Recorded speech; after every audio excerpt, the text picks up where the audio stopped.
to the first ever episode of Totley Talk. We're here to bring you the latest school news. You can expect competitions, sports updates and more. Not forgetting very special interviews with very special guests. First up, we want to tell you about this year's summer reading competition. This summer, the Bouncy Castle will be back. We challenge you to read and quiz at least 5 books. Individual winners will be picked when we are back in September. Get those reading miles in. Next, what a great sports day we had. The day was a huge success. This year's winners were Frogget. A huge well done to Frogget and to all the houses for taking part. Okay, that's all from us now. Time to sit back, relax and enjoy the rest of Totley Talk. Totley Talk! Hello, it's Bella and Joe here and welcome to Teacher Talk, where we meet the teachers at Totley Primary School. This episode we catch up with the head teacher, Mr. P, to ask him some questions that really matter. Hi, Hi Mr. P. Hi, Bella and Joe. How are you guys today? Good, you? Yeah, I'm good, although I might feel different after you've asked me my questions. They're too hard. How can I help? What would you like to know? Can you tell us what it's like to be the head teacher of Totley Primary School? Ooh, that's a good starter. Well, most of the time it's brilliant. No, it is. It's a brilliant job and I feel very lucky to be the head teacher of Totley Primary School. One of the reasons I feel so lucky is that I've been part of the school for a long time, about 23 years. Wow. I'm not always the head teacher. I've only been the head teacher for 6. So because I've been in the community and part of the school for such a long time, I feel like I know it inside out and back to front. And I've seen lots of generations of children come through the school very successfully and go on to be successful teenagers and adults. So that's one of the reasons why I love being the head teacher here, because I've seen so many people do well by coming through this school. Okay? Very nice. Yeah. What's your happiest moment as head teacher? Oh, happiest moment. Well, there's a few moments that spring to mind, more than one actually. Recently, I went out on a sunny day at playtime and I looked over at the field where we had all of our Total playthings going on. And I could see so many things to be proud of. We had older children playing with younger ones, we had music playing for children to dance to, we had people on scooters and bikes building dens, rolling tyres, playing in the long grass. It was just a lovely atmosphere and I just thought, we're doing something right here. All that time and effort we've put into developing our playtimes is really paying off. And it made me feel like I wish my children had come to this school and had that experience as well. So that was a really happy moment.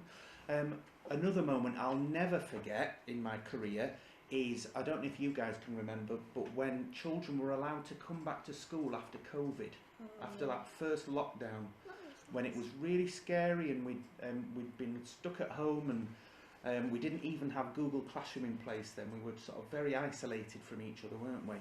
And that feeling of children coming back to school and seeing the staff was really emotional and really happy. Yeah. And I'll never forget that. That was something unique. So that was another happy moment as well. Yeah, wasn't it? Yeah. I think I'm just going to talk about one more happy moment was, you guys will have maybe just remembered some of the building work that we had done in school, right? Well, you will have been very young in school then, but when that was all finished and we opened the school with the new building and all the improvements that we'd had done, after all that money was spent to double the school in size, that was also a really, really brilliant moment to open that double-sized school. Yeah. So those are the things that stick out to me. All right. Thank you. What's the most challenging part of your job? And a follow-up question, what is the biggest mistake you've ever made? Wow, good questions. Challenging parts of the job. I think most head teachers would say this, is that even though you can do lots of planning around what's going to happen in school and how you're going to make improvements and the sort of things you're going to work on in school, there are always things that happen that are unexpected, and there are lots of jobs like that, but I think in teaching it's probably one of the the biggest things that make the job a challenge is you never quite know what's going to happen in a day.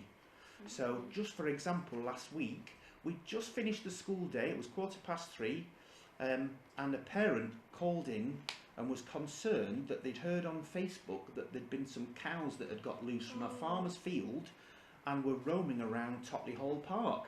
Yeah. So Yeah. obviously completely out of the blue, completely unexpected, and as a result of that I had to sort of ask Mr. Atkinson if he'd dash up to the park to ward off any cows that might be playing with children or causing harm.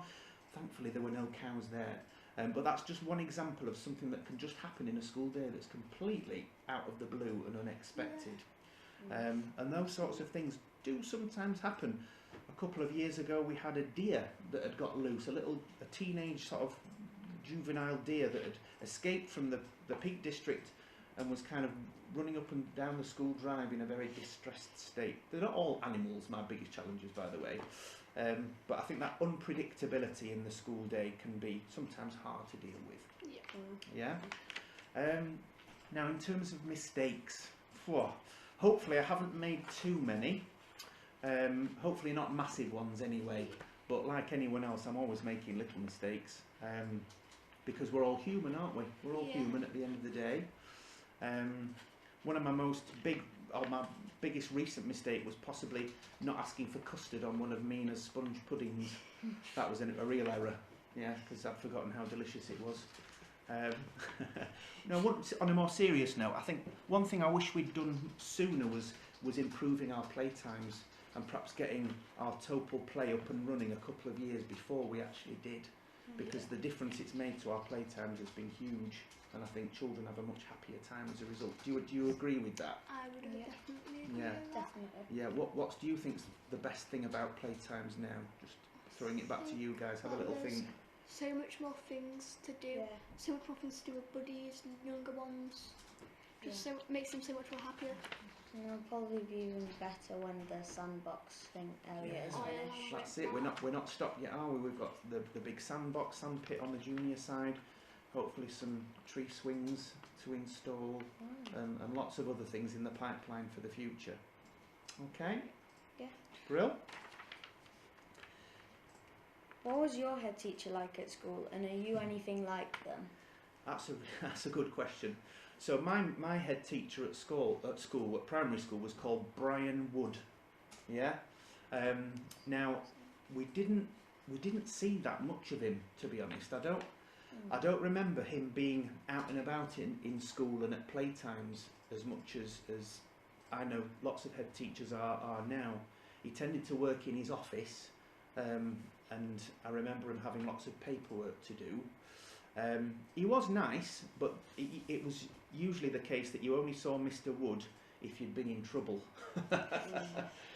Not necessarily for stickers and awards and praise, or to show good work like we do now. He was a nice guy, and I remember on his end of year reports, his signature, he'd write B. Wood as his signature, but the way he wrote it looked like blood, and I was used to get amused by that, because I sort of, part of me thought he was maybe a vampire. That's why we didn't see much of him, and why he wrote his name as blood. But he was nice to talk to. We just didn't see as much of him as I think I would have liked. Yeah. Okay, he is still alive. My dad, who's in his early 70s, saw Mr. Wood at a local church, and he's in his 90s now, but still alive, and he still remembers me, which is something that made me feel really sort of quite special. Hopefully he remembers me in a good way. Definitely. In your opinion, what makes the perfect school? What makes the perfect school? Great question. They've all been good questions. I think a great school for me is a school in which everyone is happy as far as possible. Yeah, it's probably impossible for every single person to be happy all the time, because life sometimes throws curveballs at us all, doesn't it? But I think a place where people feel valued, feel looked after, feel that what they're doing each day is really worthwhile. Yeah, I think that's the kind of school that I want, that I hope Totley Primary is part of. I also want a school where everyone feels they've got a voice and is listened to. and that we value their opinions on how school works, how school is run, and that they feel part of a big team. That's what matters to me, that Totley Primary feels like a big family, a big team, and that everyone kind of has a say in how we do things. Yeah. Okay. It's really nice. Well, Thanks for your time. Bye. Well, thanks for the questions, guys. Good job. Thank you.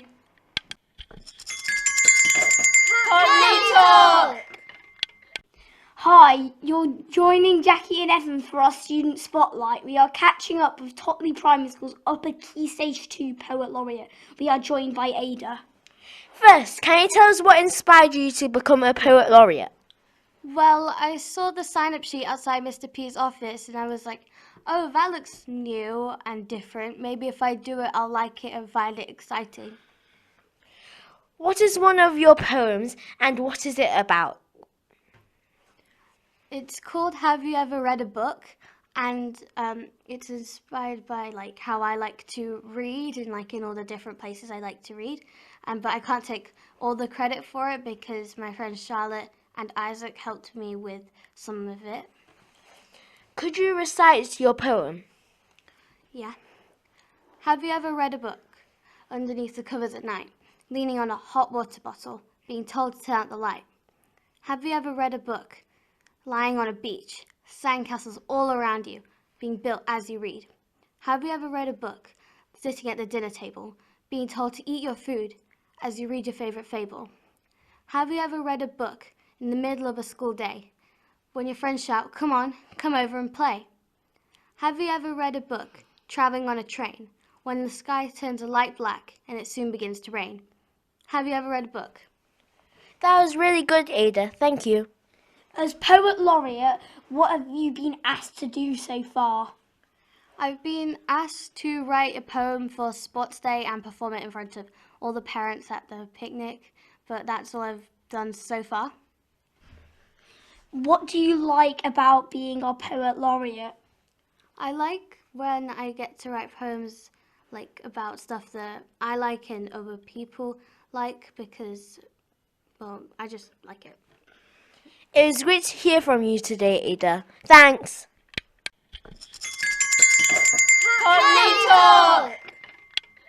Hi, we are Jack and Lily, and you are joining us for Behind the Scenes. We're here with Philomena to find out about life in our school kitchen. Hi, Jack. Hi, Lily. What inspired you to work here? Children. I like working with children, and I've got a son of my own, so yeah. What's the most rewarding part of your job? See your happy faces after you had the meal. What's your favourite meal to make? I prefer the ones that can put more cook into it, like a bolognese or curry, but I like them all. We love school dinners, so a big thank you to Philomena and her team. Thank you for enjoying these school dinners. Let's see.